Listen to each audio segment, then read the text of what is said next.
అందరికీ నమస్కారం. నేను మీ కిరా కార్పిణి. ఈ రోజు టాపిక్ అందరికీ తెలిసిందే.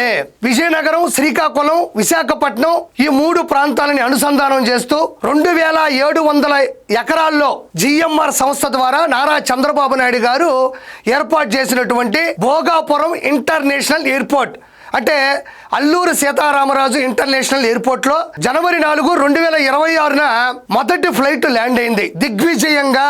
అయితే ఇక్కడ జగన్మోహన్ రెడ్డికి బాధాకరమైన విషయం ఏంటంటే క్రెడిట్ అంతా నారా చంద్రబాబు నాయుడు గారికి వెళ్ళిపోతుంది అని. ఎందుకు వెళ్ళిపోకూడదు?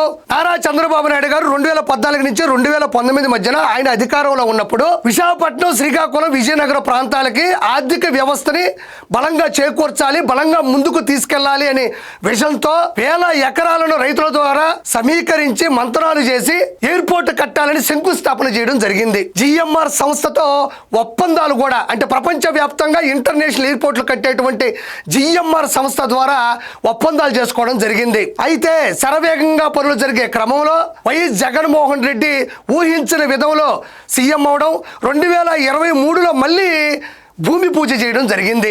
ఆ తర్వాత మీకు తెలిసిందే, అన్నా క్యాంటీన్లు ఆపేసినోడు, టిట్కో ఇళ్ళని మూసేసినోడు, ప్రజా వేదికను కూల్చేసినోడు ఎయిర్పోర్ట్ కట్టాలని అనుకుంటాడా? కేవలం పబ్లిక్ స్టంట్ కోసం మాత్రమే భూమి పూజ జనాల కోసం సాక్షి పత్రిక ద్వారా, సాక్షి మీడియా ద్వారా చేయడం జరిగింది. మరి అదే అన్నా క్యాంటీన్లో 5 రూపాయలకు అన్నం పెట్టి అన్నా క్యాంటీన్లు ఆపేశాడు. మరి పేద ప్రజలకి తక్కువ రూపాయలతో ఇచ్చేటువంటి గూడు టిట్కోయిలని మూసేశాడు. ప్రజాస్వామ్యంలో ప్రజల డబ్బుల చేత కట్టినటువంటి ప్రజా వేదికని కూల్చేసినాడు. ఇలాంటి వ్యక్తి ప్రజలు ఎదిగితే, ప్రజలు ఫ్లైట్ లో ఎగిరితే తట్టుకుంటాడా?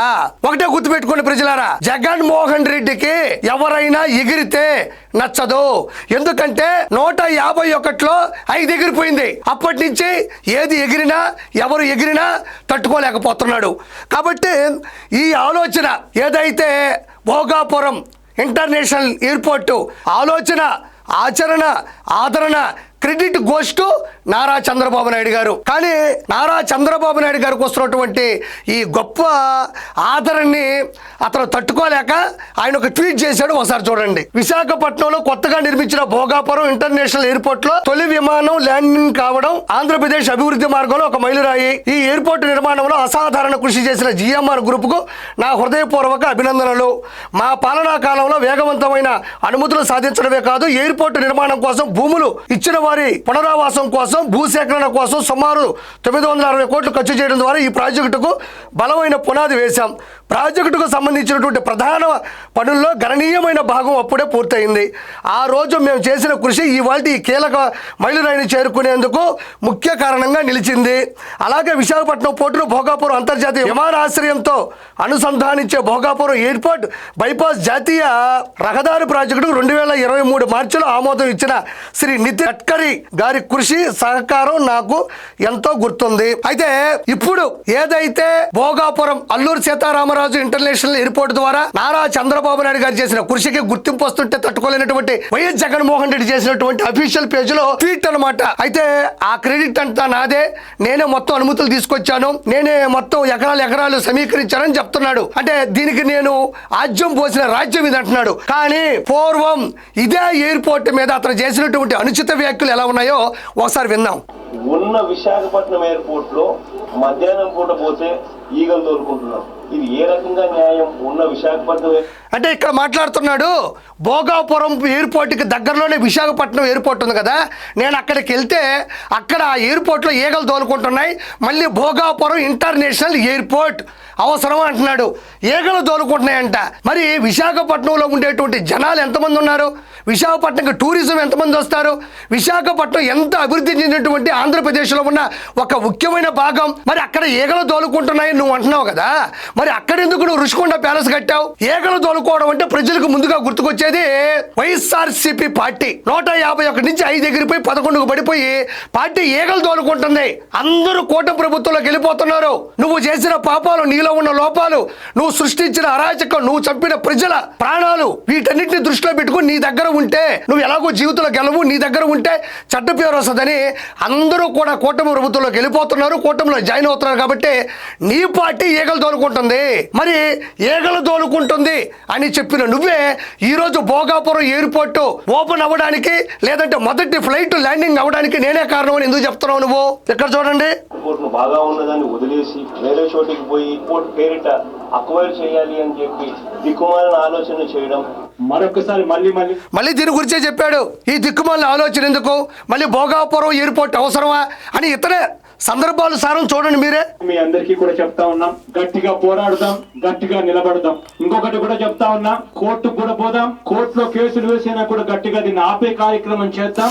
అంటే భోగాపురం ఎయిర్పోర్ట్ కు సంబంధించినటువంటి ఆ అనుమతులను గాని, దాన్ని ముందుకెళ్లే పద్ధతిని గాని, దాని పరిస్థితిని గాని కోర్టులకు వెళ్ళైనా సరే ఆపేస్తాను అని చెప్పినటువంటి ప్రబుద్ధుడు కూడా ఇతనే. దాని తర్వాత ఏమన్నాడు ఒకసారి వినండి. రానున్న మన రోజులు 3 ఏళ్లలో చంద్రబాబు నాయుడు గారి ప్రభుత్వం పడిపోతుంది, చంద్రబాబు నాయుడు గారు బంగాళాఖాతంలో పడే రోజు త్వరలోనే వస్తుంది.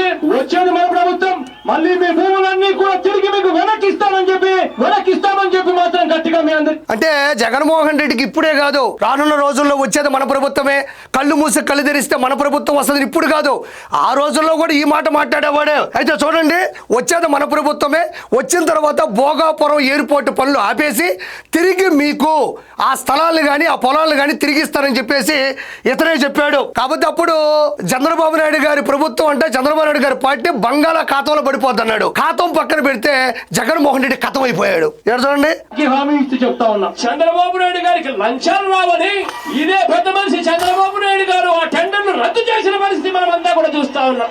రెండోసారి టెండర్లు పిలిచారు. ఆ రెండోసారి టెండర్లు పిలిచిన దాంట్లో మళ్ళీ ఎయిర్పోర్ట్స్ అథారిటీ ఆఫ్ ఇండియా వాళ్ళు మళ్ళీ ఎక్కడ వస్తారేమో అని చెప్పి ఇక్కడ గమనించినట్లయితే అక్కడ మాట్లాడేది లంచాల కోసం, కమిషన్ల కోసం. గ్రంథి మల్లికార్జున రావు గారి ఎవరైతే ప్రపంచవ్యాప్తంగా ఇంటర్నేషనల్ ఎయిర్పోర్ట్లు కడతాడో ప్రసిద్ధిగాంచిన సంస్థకి ఏదైతే ఇచ్చారో దాని గురించే చెప్తున్నాడు. మీరు కమిషన్లు తీసుకోవడానికి, లంచాలు తీసుకోవడానికి ఆ సంస్థకి ఇచ్చారు అని. మరి 2023లో కూడా అగ్రిమెంట్ చేసుకుంది, నిర్మాణ పనులు అప్పగించింది కూడా జగన్మోహన్ రెడ్డి మళ్ళీ జిఎంఆర్ సంస్థకి ఇవ్వడం జరిగింది. మళ్ళీ ఇప్పుడు ఫినిష్ చేసింది కూడా జిఎంఆర్ సంస్థే. ఇప్పుడు ఇందాక కూడా నేను మీకు ఒక ట్వీట్ చూపించాను, దాంట్లో కూడా జిఎంఆర్ సంస్థ గురించి పొగుడున్నాడు. ఇది చూడండి, ఏకంగా ఎయిర్పోర్ట్స్ అథారిటీ వాళ్ళు రాకుండా ఎలిజిబిలిటీ క్రైటీరియాను సైతం మార్చిన ఘనత ఈ చంద్రబాబు నాయుడు గారి దిక్కుమాలిన ప్రభుత్వంలో చూస్తా ఉన్నాం. ఇవాళ మనం ఎర్ర బస్సు కూడా రాని ఈ గ్రామానికి ఎయిర్పోర్ట్ ఎందుకు సార్ అని అడుగుతా ఉంది నర్సాయమ్మ. ఇక్కడ చివరగా అయితే చూడండి, ఎర్ర బస్సు రాని కూడా అంటే విజయనగరం జిల్లాలో భోగాపురం గ్రామంలో కట్టేటువంటి ఇంటర్నేషనల్ ఎయిర్పోర్ట్ సంబంధించినటువంటి ప్రదేశానికి ఎర్ర బస్సులు కూడా రావు. అలాంటి దగ్గరికి ఎయిర్పోర్ట్ అవసరమా అని చెప్పి ఈవిడ అడిగిందని చెప్పేసి ఈయన మాట్లాడుతూ ఉన్నాడు. మరి అలాంటి చోటికి ఈ రోజు అల్లూరు సీతారామరాజు ఇంటర్నేషనల్ ఎయిర్పోర్ట్ వస్తే మొదటి ఫ్లైట్ ల్యాండ్ అయితే మరి నువ్వెందుకు ఈ రోజు ఆ క్రెడిట్ అంతా నాదంటున్నావు? మరి ఆ రోజుల్లో దాన్ని ఆపేస్తానన్నావు, ఆపేసి తిరిగి ల్యాండ్లు వాళ్ళకి తిరిగిస్తా అన్నావు. ఎర్ర బస్సు కూడా రాని ప్రదేశానికి ఎయిర్పోర్ట్ అవసరం అన్నావు. దాని తర్వాత విశాఖపట్నంలోని ఈగలు తోలుకుంటుంది భోగాపురం ఎయిర్పోర్ట్ అవసరం అన్నావు. నీకు నిలకడ లేదు, నీకు నిజాయితీ లేదు, నీకు ఉన్నది నిర్లక్ష్యం ఒకటే. ప్రజల మీద నీకు ఎప్పుడు ప్రేమ లేదు.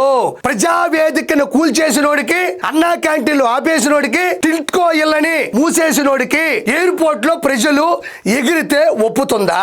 కాబట్టి ప్రజలారా, ఇతను ఎంతో ముందు మాట్లాడిన మాటలు ఇప్పుడు నారా చంద్రబాబు నాయుడు గారి ఆలోచన, ఆచరణ, తద్వారా ప్రజల ఆదరణ అత్యున్నత స్థాయిలో ఉన్నాయి. కాబట్టి మళ్ళీ తట్టుకోలేక మొన్న కూడా అంతే, గూగుల్ డేటా సెంటర్ ని లోకేష్ గారు నారా చంద్రబాబు నాయుడు గారు పట్టుకొస్తే అదేమో గోడౌన్ అన్నాడు, తాళం వేసి వెళ్ళిపోతున్నారు, అది దేనికి పనికిరావన్నాడు. కానీ అది ఇంప్లిమెంట్ అయిన తర్వాత, పేరు వచ్చిన తర్వాత దానికి ఆజ్యం పోసింది నేనే అన్నాడు. మళ్ళీ రెండోసారి కూడా అదే ఇంప్లిమెంటేషన్. వీటన్నిటికీ కారణం నేనే, చేసింది నేనే అంటున్నాడు. కాబట్టి దయచేసి ఇతను యొక్క ఫేక్ మాటలు కానీ, ఇతను చేసినటువంటి ఇలా చూడండి, ఇవన్నీ కూడా సాక్షాత్తు సాక్షిగా మనస్సాక్షి లేకుండా మాట్లాడేటువంటి జగన్మోహన్ రెడ్డి మాటలు. కాబట్టి దయచేసి ఇవన్నీ గుర్తుంచుకోవాల్సిందిగా మనస్ఫూర్తిగా కోరుకుంటున్నాను.